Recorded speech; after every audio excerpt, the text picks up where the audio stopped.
Good evening and welcome. My name is Caprice DeLillo. I'm the manager of the Maryland department here at the Central Library location of the Pratt. And I'm pleased to introduce tonight our featured author, Carol McCabe Booker.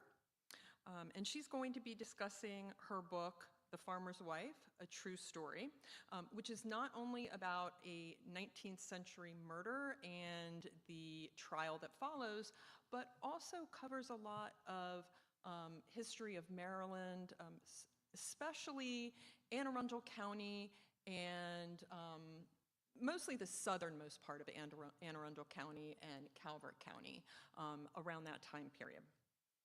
I recently read Miss Booker's book, and I highly recommend it, especially if you enjoy reading about true crime and local history, which I assume you do, since you are here this evening, right?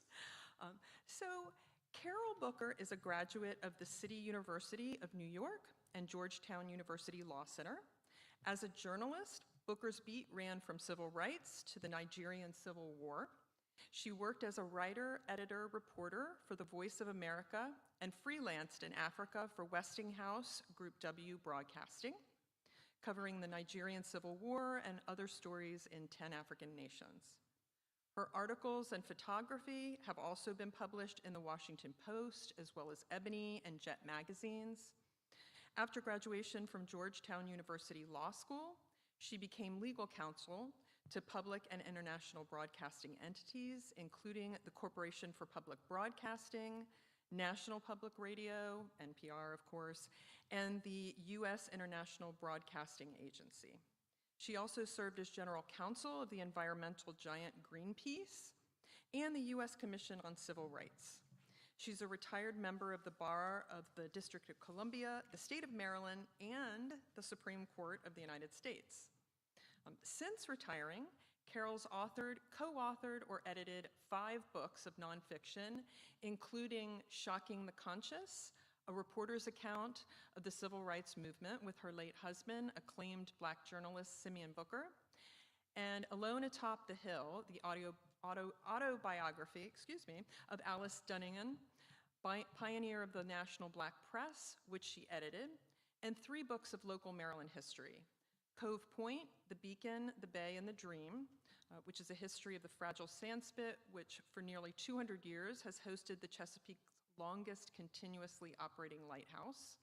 The Waterman's Widow, the true story of an unsolved murder on southern Maryland's Solomon's Island in 1900.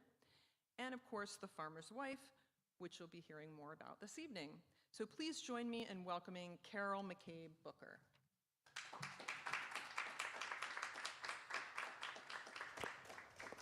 Thank you. Thank you. It's a pleasure to be here. I was here some years ago with my husband when his book came out, Shocking the Conscience, reporter's account of the civil rights movement. He had covered the movement from the Emmett Till case. He was responsible for the picture of Emmett Till in the casket being published in Jet magazine, which ignited the civil rights movement. And then he was on the first Freedom Ride and et cetera, covered the White House under 10 presidents. So it was a joy to be here and be sitting where you are and listening to him. So instead, I'm here now, and I'm going to tell you about a book that I came upon when I was researching another book. And why do I do this anyway? Because I love finding things that make me say, I didn't know that. And so if I write something and you see in one of my books something you didn't know about and say, I didn't know that, then I feel I'm a success. Because history is prologue, really. The saying etched on the big statues in front of the National Archives in Washington, one says, the past is prologue, and the other one says, study the past, because history does repeat itself. And actually, in this book, you'll find some surprising instances where that's true. This book is about, it says on the cover, one of the most revolting murders in the annals of crime.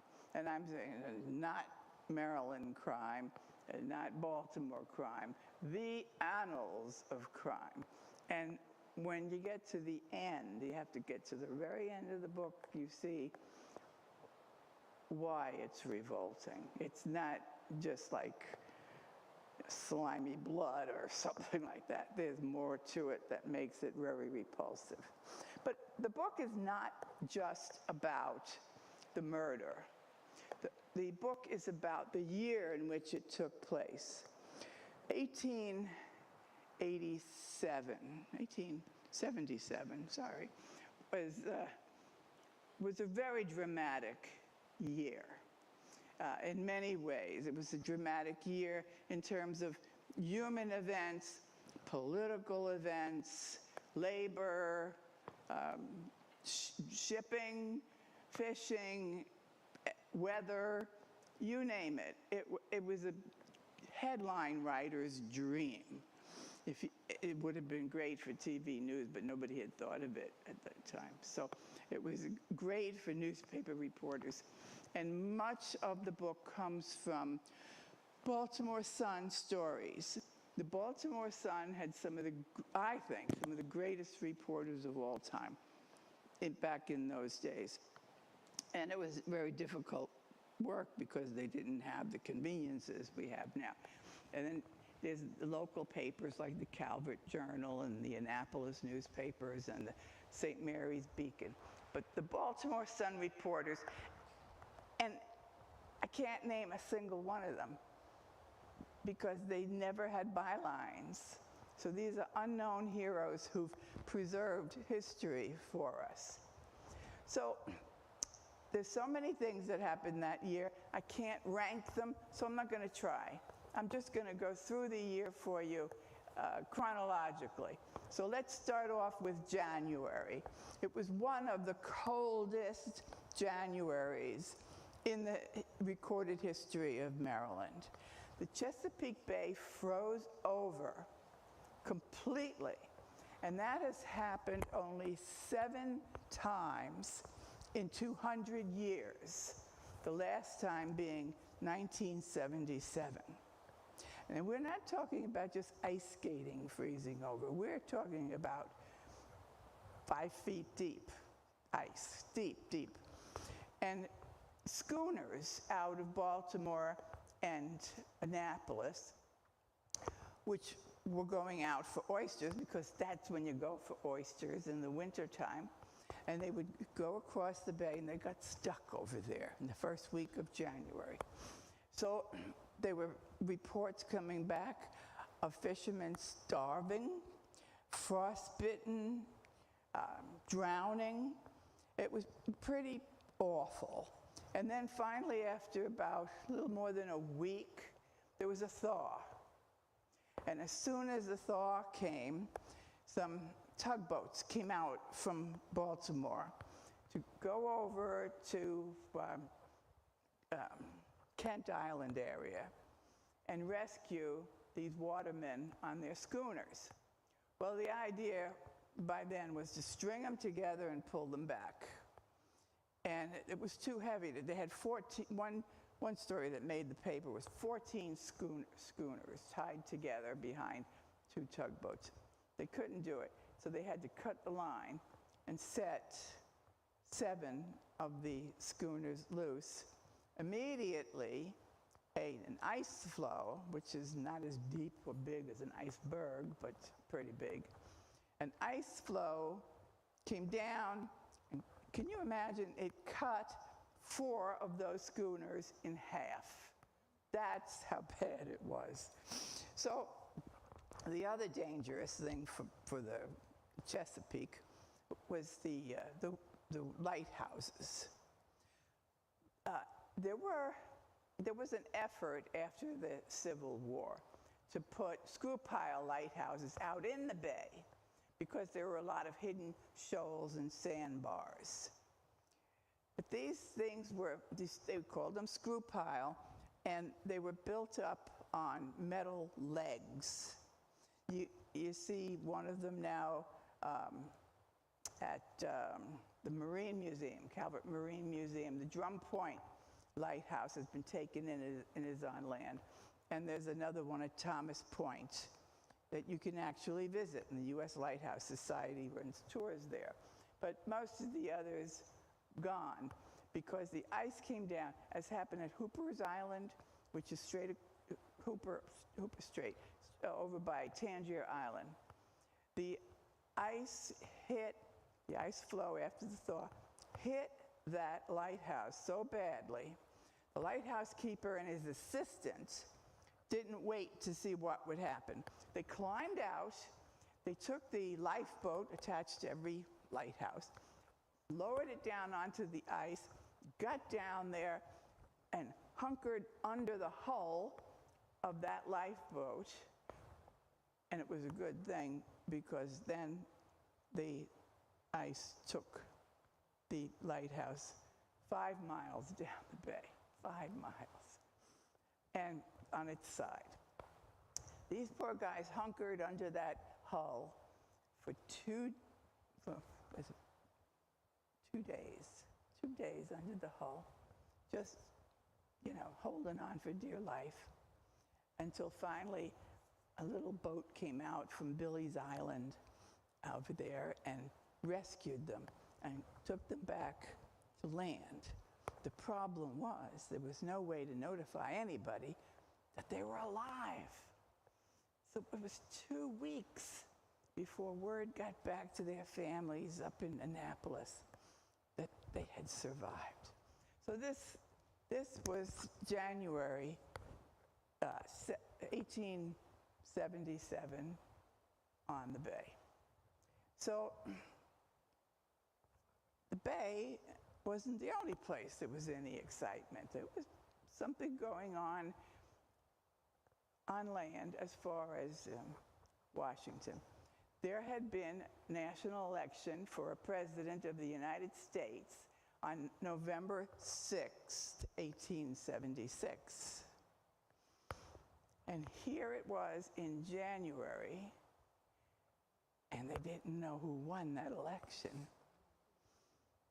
The 2 candidates were Rutherford B. Hayes, the governor of Ohio, who represented the party of Abraham Lincoln, the Republican Party. Samuel Tilden was the governor of New York, Democratic Party. And Samuel Tilden won the popular vote by 260,000 ballots. But the problem is when they looked into it to do the Electoral College, which how that goes, they found that there had been extensive voter suppression, particularly black voter suppression throughout the South. So any results they came up with were not going to be accepted at face value. So by the end of January, a commission was appointed consisting of members of the Congress, the House and the Senate, and the Supreme Court. And their job was to sort it all out and find a president, because in those days, the president held office until March 4th. Can you imagine that long time? Lame duck. And the commission worked to sort this out, and it came to the beginning of March. There still was no answer. So they canceled the inaugural ball. Because whose was it going to be?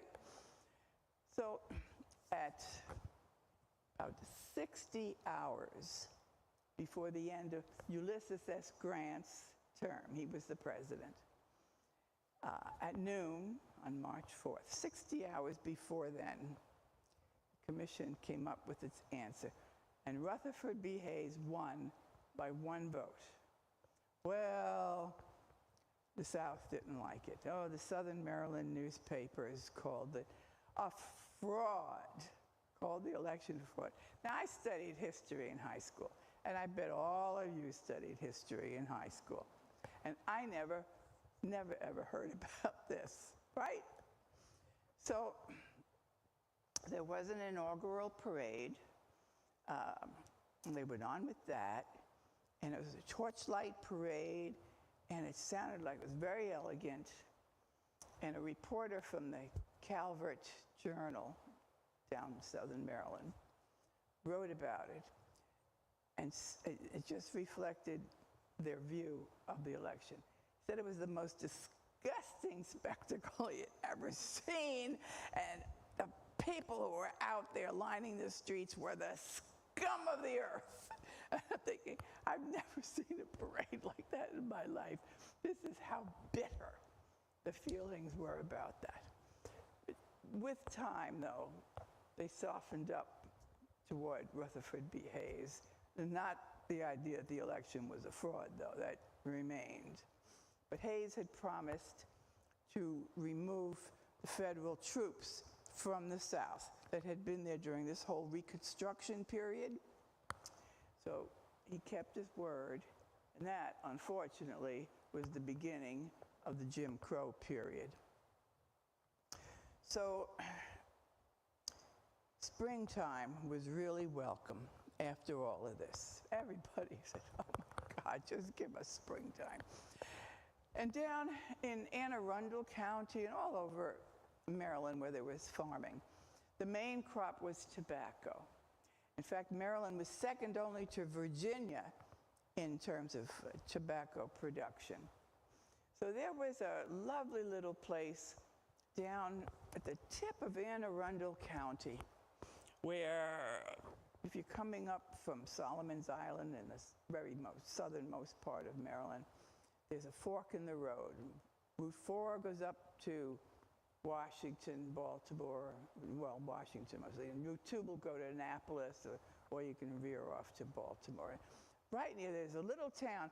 If you yawn or blink your eyes while you're doing all this, you will miss the town, hamlet they call it, Friendship, Maryland. Little place with a post office, several churches, and there's a history to that has to do with the Civil War. All three United Methodist churches within earshot of each other, but all of that political. And today there's an antique shop, and there were a few little shops. That's a little tiny place. And there was a big, big farm owned by Mrs. Plummer, Sarah Plummer. She raised tobacco, formerly slave labor used, but now she had tenant farmers and sharecroppers and farm hands. One of those tenant farmers was a young man named Henry Norfolk. Henry was 25 years old, and his wife, Sally, she was from that area of Anne Arundel. Henry himself had been born in Sunderland in Calvert County. And they had 3 little children, 3 little girls. They were they'd been married 5 years. The little girls were little tiny girls. And the youngest hadn't even been named yet. She was 6 weeks old. So one beautiful morning, Saturday, May 26th, Henry asked his wife to go down to the cabbage patch they had next to his tobacco bed and get some greens for dinner. Dinner was the noonday meal, and everybody came into Mrs. Plummer's to eat that meal. She had a cook. So at noontime, they're all gathering, and somebody tells Henry that his wife has not returned. So he sends this couple, James Stallings and his wife, down to look for her. You go that way, and he says, and I'll go this way along the woods. And it's about 3/4 of a mile down the hill. And they find Sally Jennings, 22-year-old, lying in a pool of her own blood, bonnet off, the basket with the greens next to her. They're kind of wilted, which means something happened a few hours earlier. And there's a pole like you would use to build a fence in those days. That's 3 feet long. Blood and her hair on it, off to the side. Mrs. Stalling screams. They go running. They find everybody else. Everybody comes down. And Sally has been beaten over the left side of her head so that her face isn't even recognizable. Her head is misshapen. And that's all. Just beaten over the head, lying there. So Henry is emotionless, but later on his mother will say that's the way he was. He says, we better get her up to the house. So they put her in a wagon, they take her up to the house. Now under Maryland law, you had to have the inquest right away. There was no delaying that. So the coroner comes, they start the inquest, and everybody's just talking about what they saw and this and that. And some strange things come out. One of the things is that the day before, one of these other farmhands says, Henry had said to him, you and I are alone in this field. If I were to kill you, would anybody know? Strange. And then he said to somebody else, according to another witness, if anything happens to my wife, will you take care of our baby? Very strange question. And then, there was another one. This might have been a day or two before, where he said to somebody, is it true that if a murderer touches the corpse of the person he killed, the corpse will bleed? Now, actually, that was a theory that was admissible in court until the end of the previous century. It was called cruentation.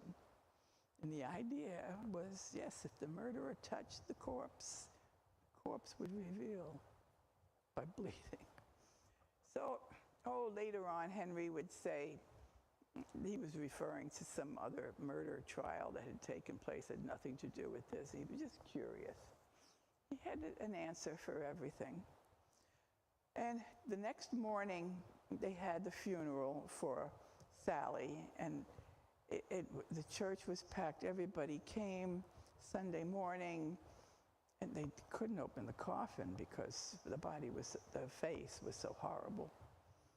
But the pastor sensed what they called at the time excitement of the community. There were certain code words that they used. At this time, when they said the community was excited, it meant they were looking to hang somebody for this.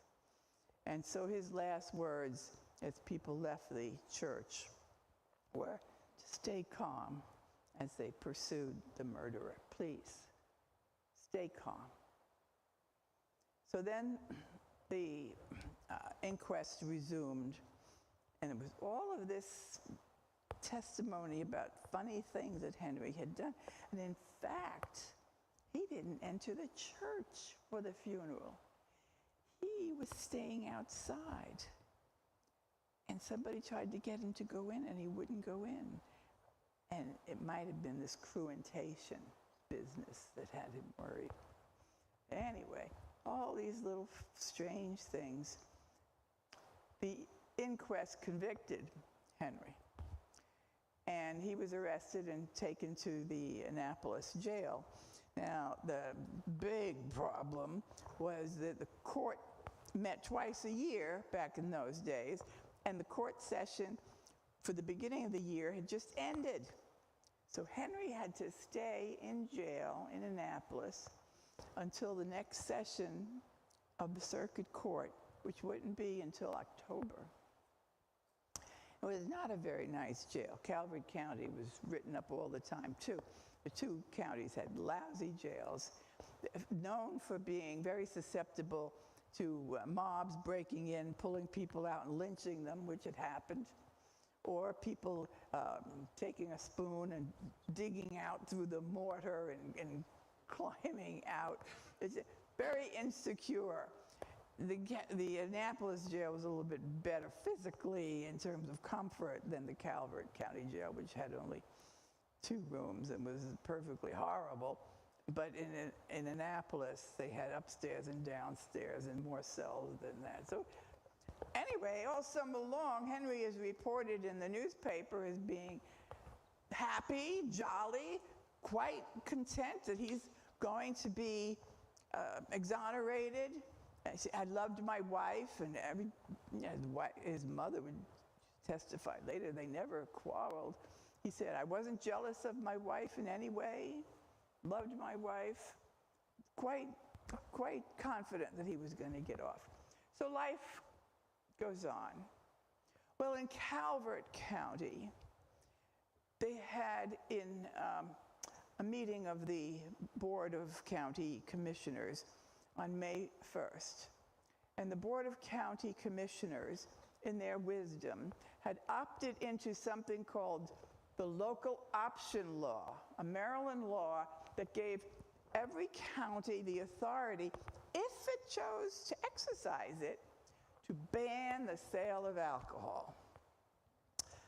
Well, they did it. And the Waterman and other people down on Solomon's Island and throughout Calvert were not at all happy. But they found a little thing that the county commissioners hadn't thought about. And that is the steamboats that came in from Baltimore down to the Solomon's Wharf, for example, 3 times a week. Each of them had a bar. And the bar was open to anybody. You could go on board while they were loading freight and passengers, and people were getting on and off. Not like today. You could get on and go to the bar. So Solomon's Islanders had a great summer until the Board of Commissioners got wind of this and passed another law banning the boats, the steamboats, from keeping their bars open while they were in port. And actually, I think that's probably the reason why, to this day, the Board of Commissioners in Calvert County, to my recollection, has always included at least one liquor store owner. Safeguard. So other counties followed suit various times, or not. And then you had Prohibition come along. And Maryland, I think because of this experience with the local option law, Maryland was the only state in the Union that did not pass any local enforcement laws when Prohibition went into effect. They, in fact, said to the federal government, if you guys want to do it, Elliott Ness and all of you, it's all yours. We've been there, done that, we're not doing it again. So there was so many other things that happened. That summer, a terrible, terrible railroad strike up here in Baltimore. The first one ever, the first big national railroad strike ever, because conditions, the salaries and the hours were just terrible. But the National Guard came in and they had the guns, and the strikers only had, fruits and vegetables and rocks, and they got killed. So there was no choice but to go back. So that, and then you had a big resort hotel down on Solomon's Island that burned down. Solomon's Island, down on Point Lookout, Solomon's Island itself was sold for the second time since Isaac Solomon had walked away from his oyster cannery and come back to Baltimore. And other things happened, good and bad, and then the court came back in October, and they had the grand jury meet to discuss the case of Henry Norfolk. The grand jury heard pretty much the same testimony and a little bit more that they heard, excuse me, back in May, and the jury found against Henry. So he was indicted, and his trial was set forthwith for November. And during his trial, people testified again as to these quirky things that he had done and said, although it was all hearsay, or what do you call it, circumstantial evidence, no eyewitness. You had no fingerprints in those days. That didn't come in until the next century. And now Henry's trousers had some stains on the bottom, but you know, he'd been working in the fields. So they were sent away to this man that he was named in the newspaper as Professor Aiken. He was so well known, he was a household name, they didn't even bother to put his first name in. They said the trousers, the overalls were sent up to Professor Aiken at the University of Maryland. He was the head of the chemistry and pharmaceutical department. He was a Renaissance man. He was into all kinds of things, inventions and certifying the purity of milk and analyzing stains to see if they were blood. Well, in those days, the science just wasn't there. So all he could determine was that the stains on Henry's overalls were mammal blood, not human or animal or what animal. You didn't get into any of that until the next century. So that didn't help Henry at all. So then the jury, the jury's listening to all of this evidence. The prosecutor, Henry Asquith, he sums up at the end all of the testimony on their side. And then the two defense attorneys will speak for close to 5 hours. They were two of the best attorneys in the state. Now, I don't know if they were working pro bono or if Henry's family, which was in farming, if they just scraped the money together. You didn't have many murders like this, so maybe the attorneys were happy to take them. One of them was a man named Thomas McCullough. He had been a Confederate prisoner of war. He had married a big map maker of the Southern generals. He was a big name, big time. And he approaches the jury, and he recalls a story from Britain. And the story is, there was a man who was the guardian of a 10-year-old child, little girl. One day, they're out in the marketplace, and this happens sometimes. A little girl starts fussing, and he, tries to rein her in or something, and she very loudly cries, "Don't kill me! Don't kill me!" Well, very effective. Everybody stops and looks at this man with this little girl. Anyway, he takes her home. The next day, the little girl is nowhere to be found. Yeah, nowhere to be found. And the next day, on for weeks, they can't find the little girl. Finally, after a couple of months, they charge the man with murdering her.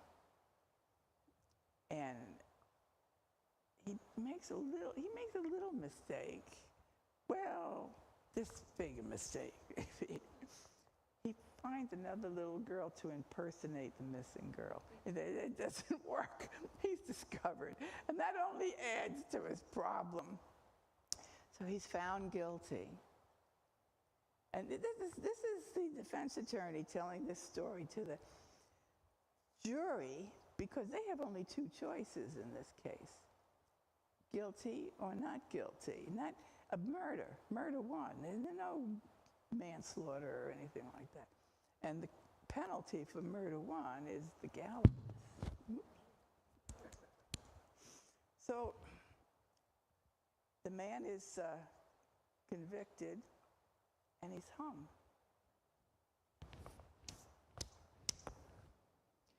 6 years later, the little girl shows up, 16 years old. Oh yeah, she had run away to another town, and some kind soul had taken her in and raised her. So the attorney looks at each juror and he says, suspicion. That's all that jury had. Don't make the same mistake. Suspicion. Okay, so he sits down, and the next one up is the main defense attorney.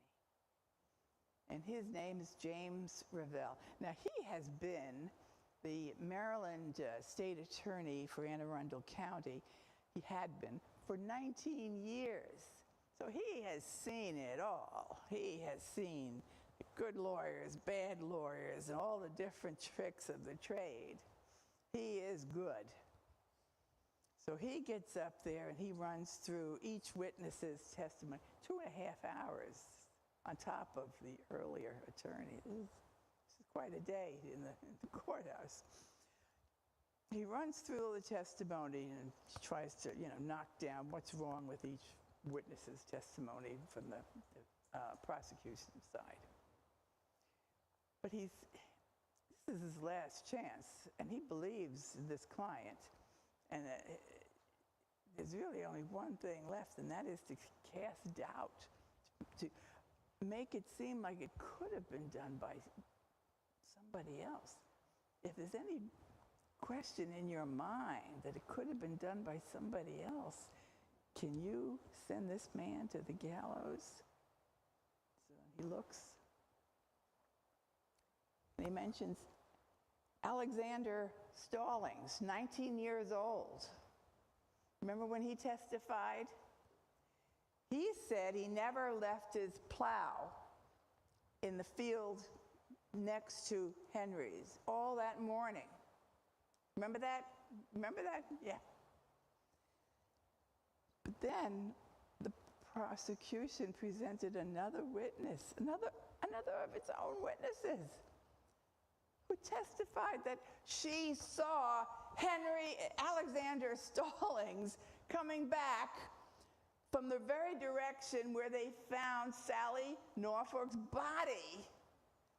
So, ladies and gentlemen of the jury, if this guy would lie to you once, he's going to lie to you about everything. You can't believe anything, Alexander Stallings said. And his pants, I wish they had sent his pants up to Professor Aiken for analysis like they did my clients, but they didn't. So we'll never know. But I'm not saying that I suspect Alexander Stallings. That's not what I'm saying, because suspicion is nothing. Suspicion is nothing. Okay, he's finished. Prosecuting attorney gets a little chance to come up and say a few things again. And then the jury gets its instructions and retires for the night. Now, this is the old courthouse in Annapolis. It's still there, but much changed on the outside. But it still is 2 floors. Upstairs is where the jury spent the night. You didn't go home in those days. You couldn't call Uber. So you stayed upstairs, you went to sleep.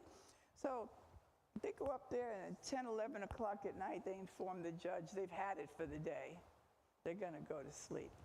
Okay, so the the court adjourns for the night. And the next morning, they hear some other cases, or the judge delivers the verdict in other cases with the sentencing.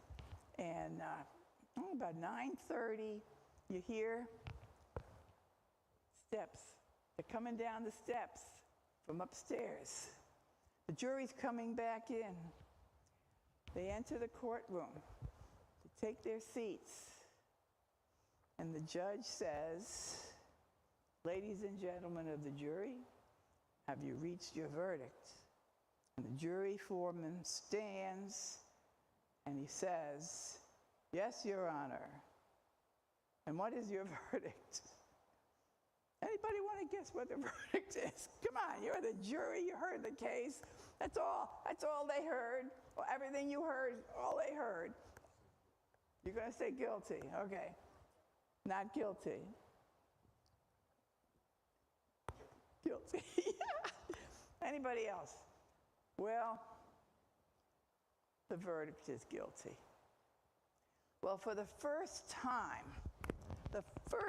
in all of this, and remember it began in May, this is November.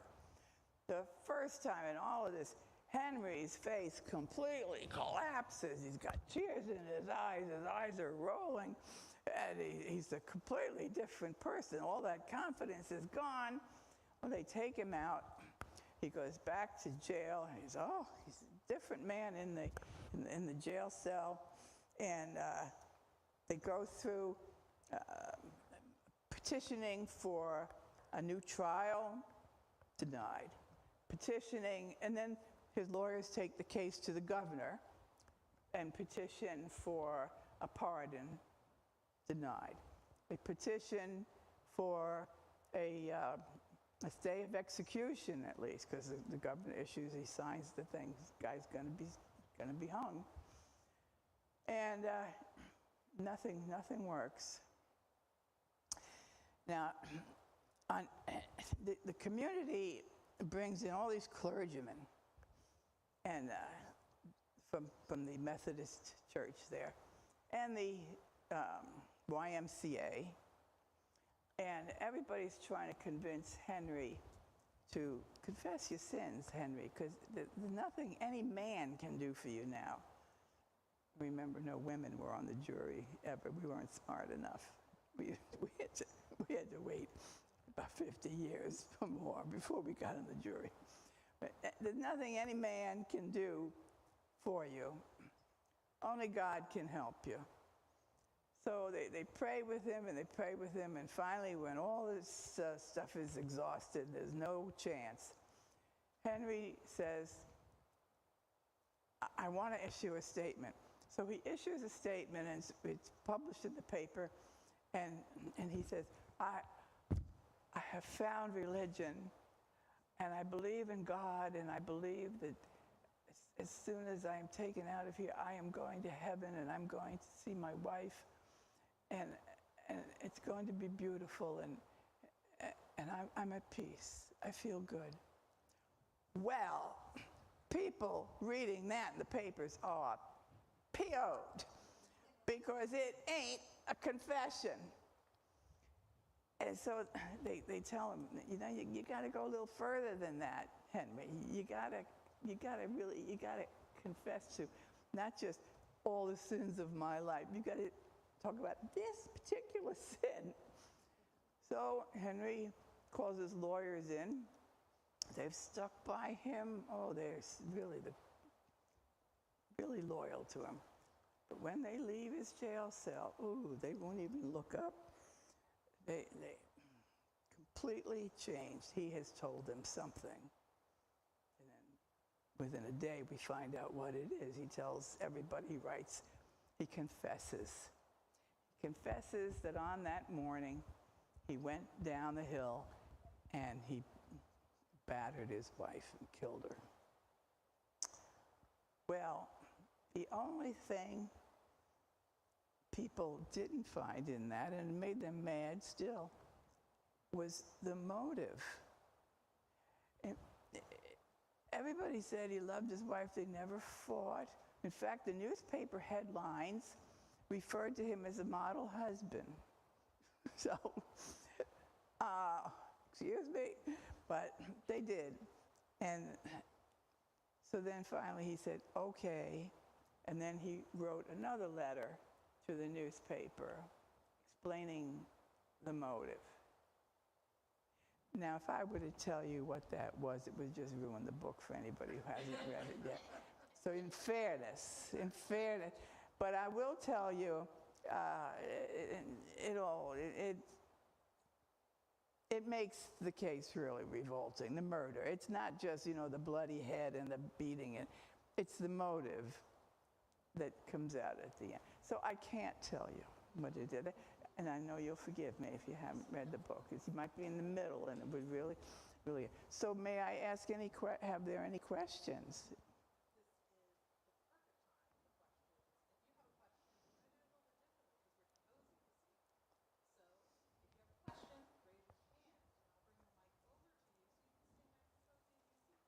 Any question except what was his motive?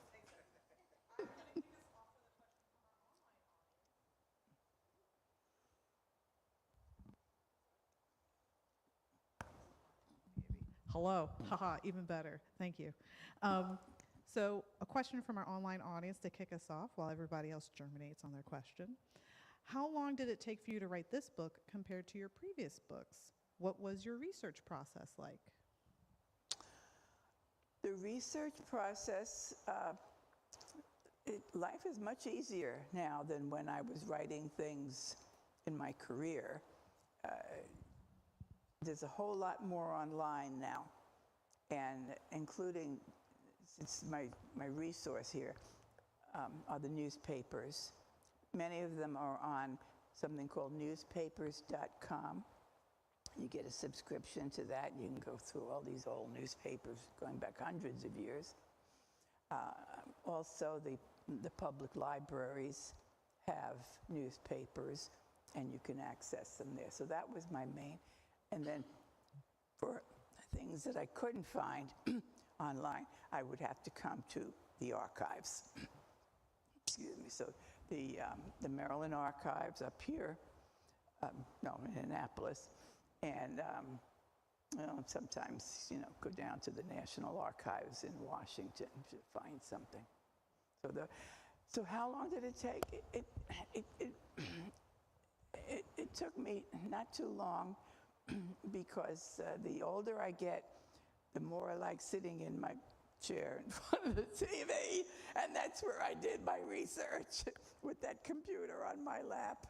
And so it took me only about a year to write this last one. The one before that a little bit longer, and the one before that a little bit longer. But I'm getting faster.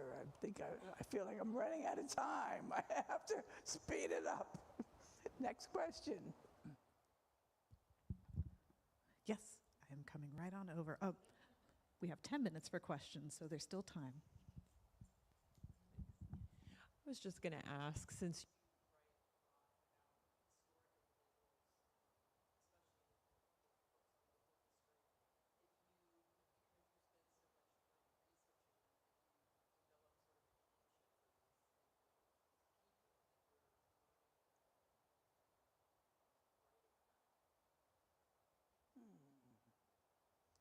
Well, I'm certainly not fond of Henry Norfolk, that's for sure. I dedicated the book to Sally. I feel bad for her. Down in southern Maryland, though, the first local book I wrote about Cove Point, which has the oldest continuously operating lighthouse on the Chesapeake. It's down there in Calvert County.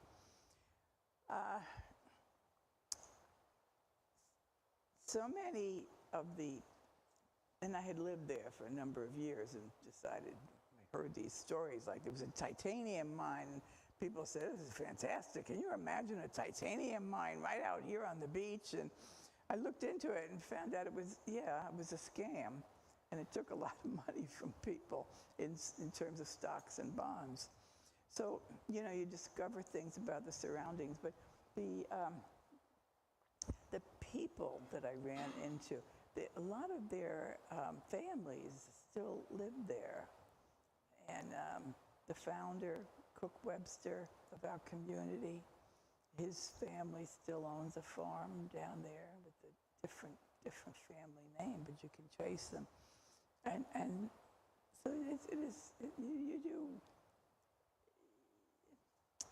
you kind of think of, oh, your grandfather, your great-grandfather founded our community.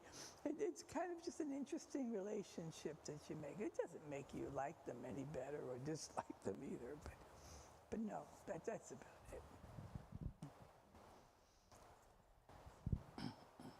How did you first learn about this story? Good question.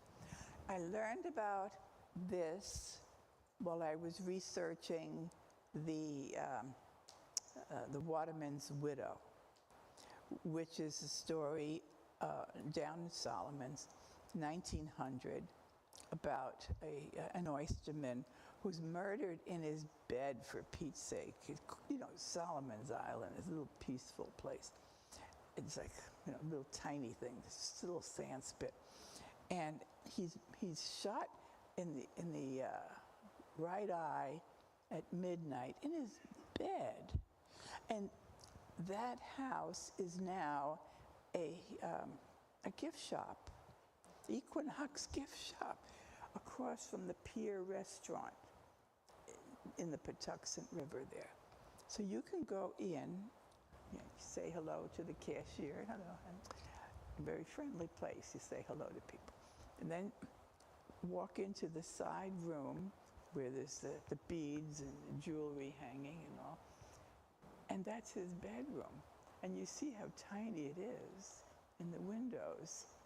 So when the widow said, well, somebody apparently climbed in the window, you know, and came to the other side of the bed because he was sleeping this way and the windows are over there, came over here, shot him with a gun, low caliber, so you had to get close. 6 inches or less into his right eye.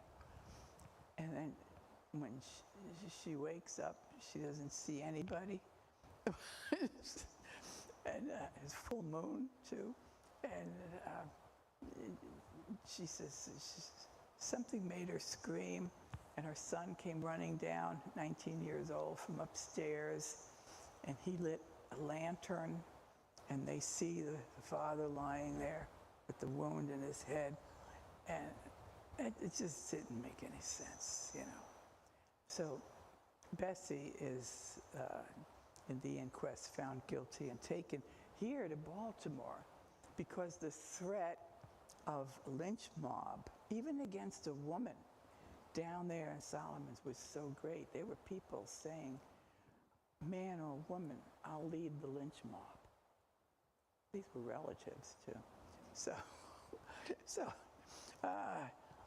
they took her out of there, and then they decided also to take her to Baltimore for the trial because they felt she couldn't get a fair trial down in Prince Frederick. So that's where, researching that, all those stories about, I said the murder was in September, the trial wasn't until February. So, you know, you're researching all the newspapers to see anything happened in between. And I came upon the story of the farmer's wife. Well, it was, the farmer's wife was 1877. That was the one I'm working on is 1900, so there's no way to work it into the same book. So I said, oh, I'll just put it aside. Interesting story, put it aside. So make a folder of interesting things. So then when I finished with the Waterman's widow, I decided to go back and do this. And the same thing when I was researching the Cove Point story, which is not a murder mystery. It is the story of this sand spit on the Chesapeake and the crazy things that happened. Some crazy things happened there that people didn't know anything about. And I felt, if you're going to live here or come here, for vacations. A lot of people come down from Baltimore or Washington to have their vacations there in quiet Calvert County. You ought to know something about the history of it. So that's one thing leads to another. Time for one more question. And if there's no other takers, I have another question from our online audience to close us out, which is, what are you working on next? Well, of course, something that I found while I was researching The Farmer's Wife. And yes, you know, I'm not crazy about murder. It just happens. So it is another murder story, and it's proving difficult. So as soon as I finish talking about this book and have time to just sit back and put my feet up again and have my water, promise water, next to me, I will start on that next book. I hope. Fingers crossed. Fingers crossed. Please, everyone, help me thank tonight's author, Carol McCabe Booker. Thank you.